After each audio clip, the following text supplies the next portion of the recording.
नेपाल में इस वक्त जो हो रहा है उसे सिर्फ एक बाढ़ कह देना शायद इस पूरी कहानी को बहुत छोटा कर देना, क्योंकि हिमालय की ऊंचाइयों से शुरू हुई एक घटना ने कुछ ही घंटों में नेपाल, तिब्बत और भारत तीनों को प्रभावित करने वाली स्थिति पैदा कर दी।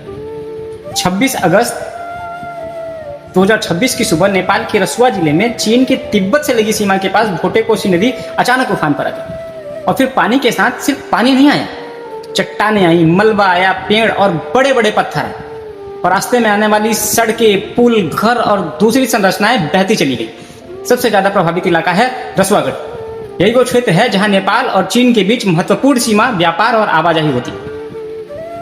लेकिन सवाल है, इतना पानी अचानक आया कहां से? यहीं से कहानी और खतरनाक हो जाती। शुरुआती सैटेलाइट तस्वीरें और अधिकारियों की जानकारी के मुताबिक ऊंचाई वाले इलाकों में एक बड़ा स्नोरॉक, लैंडस्लाइड यानी बर्फ और चट्टानों का विशाल भूस्खलन। कुछ रिपोर्टों में ग्लेशियर झील के टूटने की संभावना भी सामने आई है और नेपाल के अधिकारियों ने यह संभावना भी जताई है कि इलाके में आए भूकंपीय झटके ने इस पूरी प्रक्रिया को ट्रिगर किया हो सकता है। लेकिन ध्यान रखिए, अभी इसकी अंतिम वैज्ञानिक पुष्टि नहीं हुई, यानी यह कहना जल्दबाजी होगी कि सिर्फ ग्लेशियल फटने की वजह से बाढ़ आई। असल कारण की जांच अभी चल रही है, लेकिन जो हुआ वो बेहद भयावह था।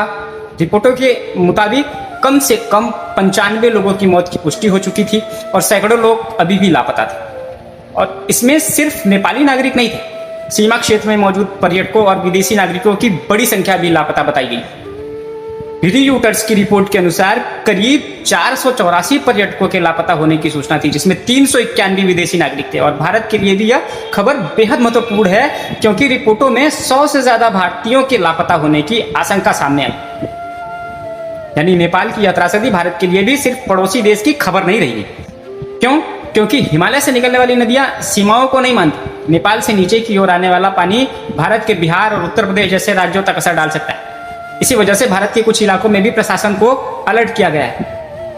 लेकिन इस कहानी का एक और पहलू, नेपाल खुद इस समय एक बड़े राजनीतिक बदलाव से गुजर रहा है। कुछ ही महीने पहले युवा असंतोष और पुराने राजनीतिक नेतृत्व के खिलाफ माहौल के बीच बालेन्द्र शाह यानी बालेन शाह सत्ता में आए। एक समय काठमांडू के मेयर रहे बालेन शाह अब नेपाल के प्रधानमंत्री।